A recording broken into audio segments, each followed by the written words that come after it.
दीपावली के दिन उत्तरकाशी के सिलक्यारा डंडाल गांव टनल में भूधसाव के कारण 36 से ज्यादा मजदूरों की जान सांसत में है। और जिस तरह से 200 मीटर अंदर भूधसाव हुआ, उससे उन मजदूरों को कब रेस्क्यू किया जाएगा, अभी ये साफ नहीं हो रहा है। ये कोई पहली घटना नहीं है कि जब इस तरह का भूधसाव हुआ हो। इससे पहले रैणी गांव में जो हादसा टनल के अंदर हुआ, उसके बाद जोशीमठ में जिस तरह से दरारें आई, और चंबा की टनल में की दरारों की खबर से लेकर के ऋषिकेश कर्णप्रयाग रेल लाइन में अलग अलग टनल पर भूधसाव और गांव में दरारें पड़ने की खबरों से निश्चित रूप से सबक लेने की जरूरत है। उत्तराखंड जोन 4-5 का क्षेत्र होने के कारण यहाँ पर कच्चे पहाड़, हिमालय की श्रृंखला सबसे नई है।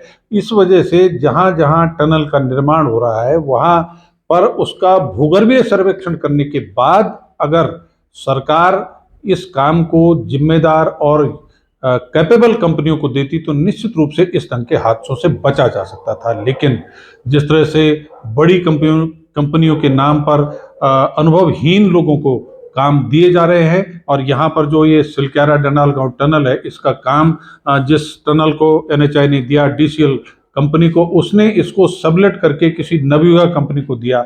उसका प्रोफाइल क्या है, इसको जांचा नहीं गया, और उसका परिणाम है कि जहां पर ये भूधसाव हुआ, ये कल की घटना नहीं है। ये इससे पहले बताया जा रहा है कि लंबे समय से वहां पर भूधसाव हो रहा था और इन्होंने उसको ध्यान नहीं दिया।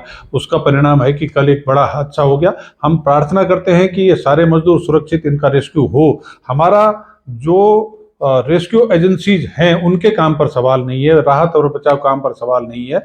अभी हम सरकार पर इस ढंग कोई आरोप नहीं लगा रहे, लेकिन सरकार से एक उम्मीद जरूर कर रहे हैं कि भाई, आपने जो इस राज्य के अंदर जगह जगह रोड ट्रांसपोर्ट के लिए या रेलवे ट्रांसपोर्ट के लिए टनल का प्रोविजन, जिनकी संख्या 58 से अधिक बताई जा रही है, किया जा रहा है, उसका ज्योलॉजिकल सर्वे योग्य वैज्ञानिकों से करवाने के बाद अगर वो क्षेत्र धसाव विहीन क्षेत्र है तो तभी इस ढंग की टनल बनाई जाए। नहीं तो सुविधाओं के नाम पर इस तरह से इस पहाड़ को खोखला और बर्बाद करने का काम न किया जाए।